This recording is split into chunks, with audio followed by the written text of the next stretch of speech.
আসসালামু আলাইকুম এভরিওয়ান। তোমাদের মেডি ফিজিক্স সিরিজ কিন্তু শুরু হয়ে গেছে। তো সেই সিরিজে আমরা ভৌত জগৎ ও পরিমাপ চ্যাপ্টারটা শেষ করেছি। আজকের ক্লাসে আমরা ভৌত জগৎ ও পরিমাপ চ্যাপ্টারটাতে এ পর্যন্ত যতগুলো কোয়েশ্চেন এসেছে মেডিকেল রিটেন টেস্টে সবগুলো কোয়েশ্চেন সলভ করব। তো এই চ্যাপ্টারটাতে মোট কোয়েশ্চেন এসেছে এ পর্যন্ত 26টি। তো চলো আমরা সেই প্রশ্নগুলো সলভ করি। দেখো, গত বছর কী এসেছিল, এক আলোকবর্ষ সমান কত। তো এটা তোমাদের ক্লাসে কিন্তু আমি সুন্দরভাবে বুঝিয়ে দিয়েছি। তো এটা কি অপশানের দিকে যদি লক্ষ্য করো, কিলোমিটারে, সবগুলো কি কিলোমিটারে, তাহলে কিলোমিটারে এক আলোকবর্ষ সমান কত, 9.4 গুণন 10⁻12, তাই না? এটা হচ্ছে কিলোমিটারে। আর যদি এটা মিটারে বলতো তাহলে কি 3টা শূন্য অ্যাড হতো, তাহলে হয়ে যেত কত, 10⁻15 মিটার।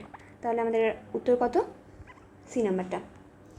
এরপরে কোয়েশ্চেনে দেখো কি বলেছে, যে নিচে কোনটি যান্ত্রিক ত্রুটি নয়। তো আমরা যান্ত্রিক ত্রুটি কী কী সেগুলো দেখেছি। যান্ত্রিক ত্রুটি কী কী, শূন্য ত্রুটি, পিছর ত্রুটি, আর একটা হচ্ছে লেভেল ত্রুটি। তাহলে কোনটি নয়, অবশ্যই বুঝতেই পারছো, সূচক ত্রুটি। সূচক ত্রুটিটা কি, দেখো এখানে ব্যাখ্যা দেওয়া আছে যে বিভিন্ন ধরনের যান্ত্রিক ত্রুটিগুলোর মধ্যে উল্লেখযোগ্য হচ্ছে শূন্য ত্রুটি, পিছর ত্রুটি, আর একটা হচ্ছে লেভেল ত্রুটি। তো যান্ত্রিক ত্রুটি আমরা পেলাম 3 প্রকার। এরপরে কি বলেছে দেখো, সূচক ত্রুটি একটি পর্যবেক্ষণমূলক বা ব্যক্তিগত ত্রুটি।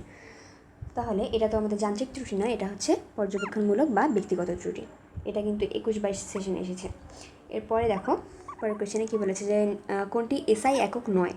তো এসআই একক কী কী, আমরা জানি যে ভরের ক্ষেত্রে আমাদের কিলোগ্রাম, তাপমাত্রার ক্ষেত্রে কেলভিন, এবং দৈর্ঘ্যের ক্ষেত্রে কি মিটার। এই তিনটা হচ্ছে আমাদের কি এসআই একক। তাহলে এখানে দেখো কি লিটার, এটা আমাদের এসআই একক নয়। এরপরে দেখো কী বলেছে, স্কেলার কোয়ান্টিটি এবং ম্যাগনিটিউড অফ গ্রেডিয়েন্ট এর মধ্যে সম্পর্ক কি, এরা হচ্ছে ইকুয়াল। এরপরে দেখো কী বলেছে, 1 কিউসেক পানির ঘনফল কত। 1 কিউসেক পানির ঘনফল, এটা মুখস্থ করবে, মুখস্থ রাখবে, এটা কত, 28.317।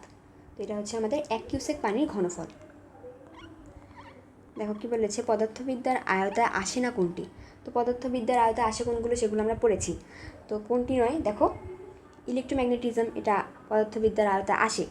এরপরে কি অ্যাস্ট্রোনমি, থার্মোডাইনামিক্স, এগুলো সবগুলোই আমাদের পদার্থবিদ্যার আয়তায় আসে। তাহলে কোনটি আসে না, কি বলেছে দেখো, অ্যানথ্রোপোমেট্রি। তো এটা কি, এটা মূলত হচ্ছে কোনো একটা ব্যক্তির কার্যকরী ক্ষমতা, শারীরিক পরিমাপকে বোঝায়। দেখো এটা কিন্তু আমাদের পদার্থবিদ্যার আয়তায় আসে না।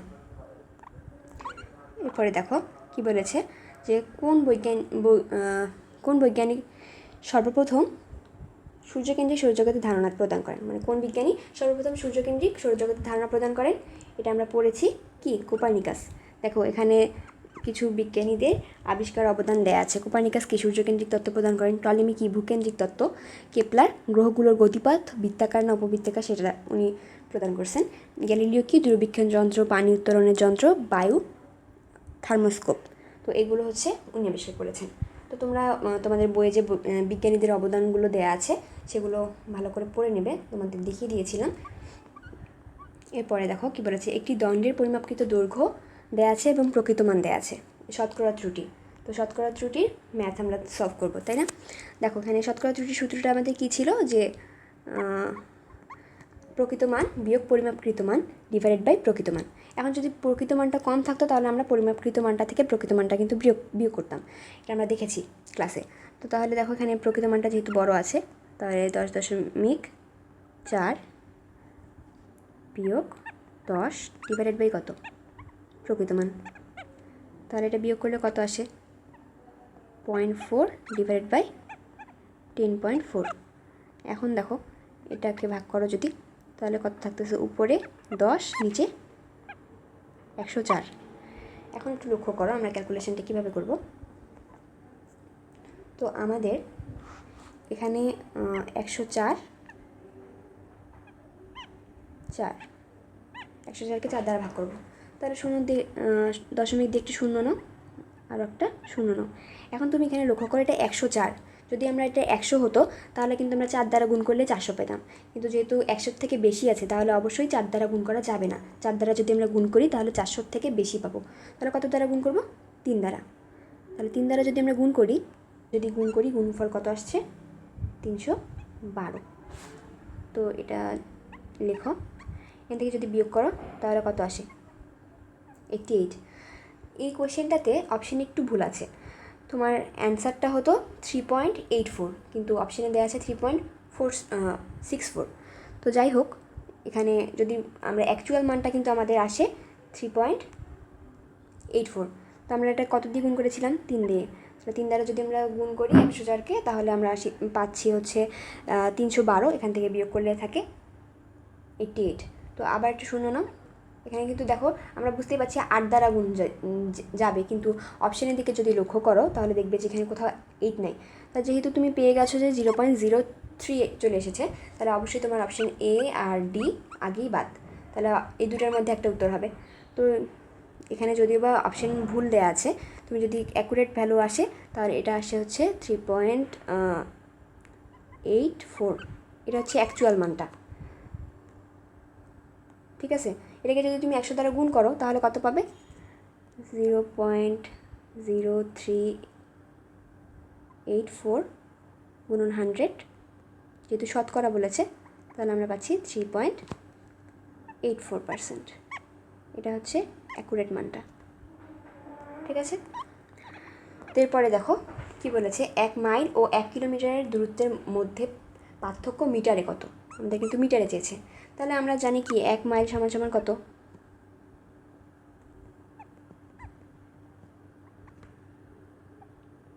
1609.34 মিটার, এটা যদি মিটারে যাই, তাই না?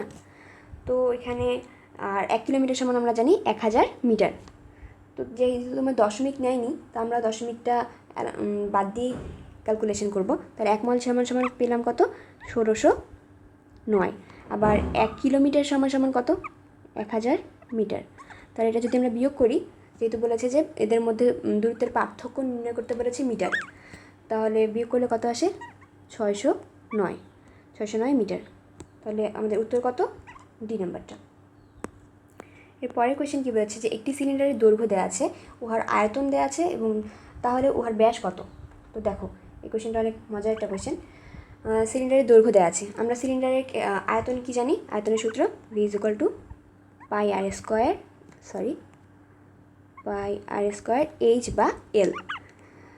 তো দেখো এখানে তোমার আয়তনটা দেওয়া আছে, আয়তনটা কত? 4। পাইয়ের ভ্যালু, অ্যাকচুয়াল ভ্যালু কত? 22/7। এখন আর এর মানটা তো আমরা জানি না, আর স্কোয়ার ঠিক রাখি। এল এর মান দেওয়া আছে কত? 7/22। এখন কাটাকাটি করো, এই 7 কাটো, এই 22 কাটো, তাহলে আমরা কত পাচ্ছি? আর এর ভ্যালুটা 2। এখন দেখো তোমার প্রশ্নের দিকে তাকাও, কী চেয়েছে? উহার ব্যাস কত? ব্যাসার্ধ কিন্তু চাইনি, তুমি যেন ভুল করো সেজন্য কিন্তু অপশানে 2ও দেওয়া আছে। তো ওই এক্সাম হলে ওই প্রেশারের মধ্যে থেকে সবাই কিন্তু তাড়াহুড়ো করে 2 দেখাবে, যেহেতু আমরা বের করে ফেলেছি আর এর মানটা, কিন্তু প্রশ্ন কিন্তু চেয়েছে ব্যাস। তাহলে এটা আমরা পেলাম কি? ব্যাসার্ধ। অ্যান্ড ব্যাসার্ধকে যদি আমরা 2 দ্বারা গুণ করি তাহলেই তো ব্যাস পাবো, তাই না? তাহলে 2 × 2 = 4। তাহলে আমাদের উত্তর কত হবে? ব্যাস 4 মিটার। ব্যাসার্ধ কিন্তু না, ব্যাস। এটা সবাই পুরো ক্যালকুলেশন ঠিকঠাক করবে, করার পরে অপশান দেখাতে গিয়ে কিন্তু ভুল করবে, আর তোমরা যেন ভুল করো সেই জন্যই অপশানে ভুল উত্তরটাও দেওয়া থাকবে। কী বলেছে দেখো, শূন্য মাধ্যমে 1 আলোকবর্ষ সমান কত? দেখো এই কোশ্চেনটা 12-13 সেশনে এসেছিলো, আবার আমরা দেখেছি রিসেন্ট ইয়ারেও চলে এসেছে। তো এটা দেখো কিলোমিটারে, দেখো অপশানেও কিন্তু ওভাবেই আছে, কিলোমিটারই আছে।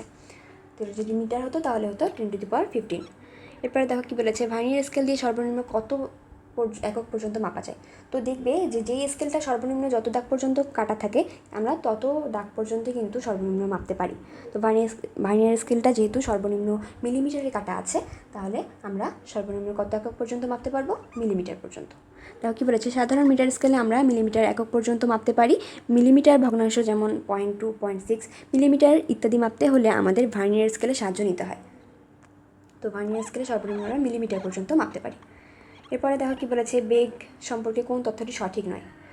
এখন দেখো কৌণিক বেগের একক কি পার সেকেন্ড? কখনোই না। কৌণিক বেগের একক কি? রেডিয়ান পার সেকেন্ড, তাই না? তাহলে এটা আমাদের সঠিক নয়। এরপরে দেখো কী বলেছে, পদার্থবিজ্ঞানের নিম্নের কোন তথ্যটি সঠিক? আমরা শক্তির মাত্রা জানি কি ml² টি−2 এগুলো মাত্রাগুলো কীভাবে বের করবে মুখস্থ না করে সেগুলো কিন্তু ক্লাসে তোমাদের দেখিয়ে দেওয়া হয়েছে। তো যারা ক্লাসটা করোনি তোমরা চাইলে ক্লাসটা একবার দেখে আসতে পারো। এরপরে দেখো কি বলেছে, 1 ডিসেম্বর থেকে 22 ডিসেম্বর 2005 এই সময়কাল সেকেন্ডে নির্ণয় করো। যদিও এই ক্যালকুলেশনটা অনেক বড়, এখন ওরকম ক্যালকুলেশন আসে না, তবে একবার প্রসেসটা দেখে রাখো। দেখো এটা কিন্তু 5-6 সেশনে এসেছিলো। তো 1 ডিসেম্বর থেকে 22 ডিসেম্বর মোট দিন কত? 22 ডিসেম্বর থেকে 1 ডিসেম্বর বাদ দাও, তাহলে কত পাচ্ছি আমরা? 21 দিন, তাই না? এখন 21 দিনে কত ঘন্টা? 21 গুণন 24, এটাকে ক্যালকুলেশন করবে। তাহলে যেই মানটা পাবে সেটাকে এখন আমরা পেলাম কিসে? ঘন্টায় পেলাম না, আওয়ারে। এখন আওয়ারটাকে মিনিটে নিয়ে যাবে, যেই মানটা পাবে সেটাকে আবার 60 দ্বারা গুণ করবে। তাহলে আমরা কিসে পাবো? আমরা মিনিটে পেয়ে যাচ্ছি, তাই না? যেহেতু 1 ঘন্টা সমান সমান কি 60 মিনিট। এখন এই মিনিটটাকে তোমাকে অ্যান্সার চেয়েছে কিসে? সেকেন্ডে। তাহলে যেই মানটা পেলে মিনিটে সেটাকে আবার 60 দ্বারা গুণ করবে, তাহলেই তো তুমি অ্যান্সারটা সেকেন্ডে পাবে, তাই না? যেহেতু 1 মিনিট সমান সমান 60 সেকেন্ড। খ নাম্বারটা তোমরা জাস্ট প্রসেসটা দেখে রাখো, এত বড় সংখ্যা থাকবে না হয়তো, যদি কম সংখ্যা দেওয়া থাকে তাহলে তো ক্যালকুলেশন করতে পারবে ইজিলি। জাস্ট প্রসেসটা দেখিয়ে দিলাম তাই। চুম্বকীয় তত্ত্ব আবিষ্কার করেন কে?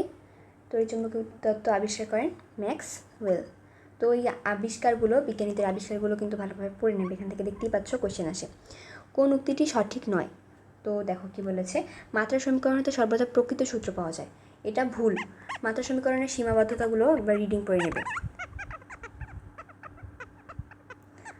সীমাবদ্ধতাগুলো রিডিং পড়ে নেবে। দেখো কি বলেছে, প্ল্যাঙ্ক ধ্রুবকের একক মোমেন্টাম এককের সমান। তো অবশ্যই এটা সঠিক। মোমেন্টাম মানে কি?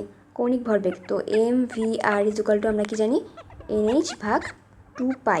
তো এখানে দেখো এনটা তো সংখ্যা, কক্ষপথের সংখ্যা। তো এই সবগুলো হচ্ছে আমাদের ধ্রুবক।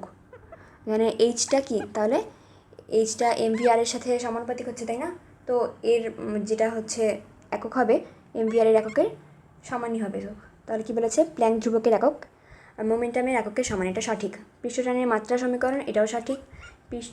পীড়ন ও চাপের একক একই, এটাও সঠিক। যেহেতু পীড়ন এবং চাপের সূত্র একই, কি F/A, বলকে ক্ষেত্রফল দ্বারা ভাগ করব। তাহলে আমরা পীড়ন এবং চাপের সূত্র হচ্ছে একই, তাহলে এদের এককও কি একই হবে। এরপরে 21 নম্বর কী বলেছে দেখো, কোনো বস্তুর ঘনত্বের বেলায় কোন উক্তিটি সঠিক নয়? তো এখানে এটা যদিও দেখো 99-2000 সেশনের, এটা বহু পুরাতন, আগের বইয়ে ছিল। দেখো কী বলেছে, বস্তুর আপেক্ষিক গুরুত্বকে 4 ডিগ্রি সেলসিয়াস তাপমাত্রায় পানির ঘনত্ব দ্বারা ভাগ করলে বস্তুর ঘনত্ব পাওয়া যায়। এই উক্তিটি সঠিক নয়। তাহলে এটা হচ্ছে আমাদের অ্যান্সার। এরপরে দেখো কী বলেছে, যে একটি ফেরোমিটারের চক্রাকার স্কেল 100 ভাগে বিভক্ত। তাহলে এখানে আমরা পেলাম ভাগ সংখ্যা কত? 100।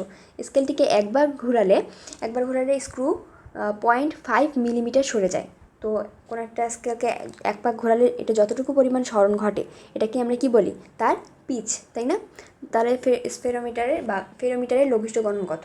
তো আমরা লঘিষ্ঠ গণন সমান সূত্রটা কি জানি? লঘিষ্ঠ গণন = পিচ ডিভাইডেড বাই ভাগ সংখ্যা।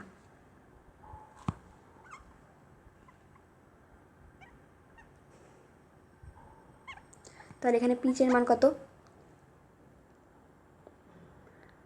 0.5 মিলিমিটার।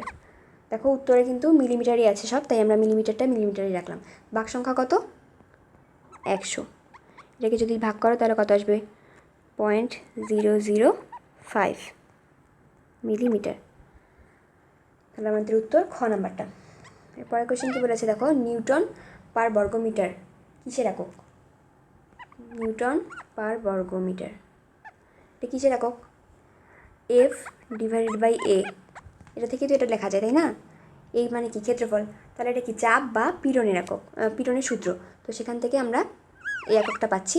তাহলে এটা কিসের একক? চাপ অথবা পীড়ন। তো এরপরে কী বলেছে দেখো, নিচের কোনটি ভুল? দেখো মাইক্রন = 10⁻⁷ সেন্টিমিটার। তো এক এক্সরে ইউনিটের সমান কত দিয়েছে দেখো? 11⁻11। তো এটা কী হতো? 10 হতো, তাই না?